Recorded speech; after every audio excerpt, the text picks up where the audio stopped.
lang natin siya ng information, sir. No? We did not discount the video. But then yes, we are trying to... Meron po kasi kaming video talaga na galing siya ng ticket. Yung from the... Nag-load siya sa van. So, from that point, nakuhanan po natin yun ang video doon.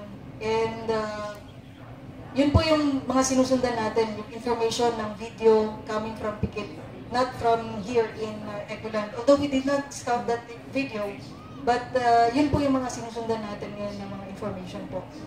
Clarification, ma'am, nakuha niyo yung tao na nasa video? Yes, ma'am. Same person na yung bumaba din dito na allegedly yung sinabi ng witness natin na yung facial composite din po, yung lumabas na facial composite po. Initially, ano yung nakuha niyong information about on that incident, ma'am?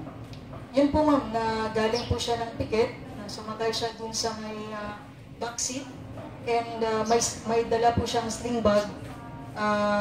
Meron pong allegedly na nakuha yung EOD natin dun, yung mga fragments na galing dun sa 60mm mortar, and yung mga residue ng tawag dun, yung bag niya.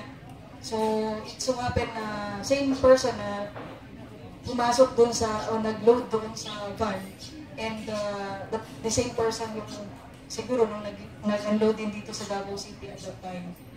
Okay, pero hindi siya under custody, ma'am? No, ma'am. Another question? Edith?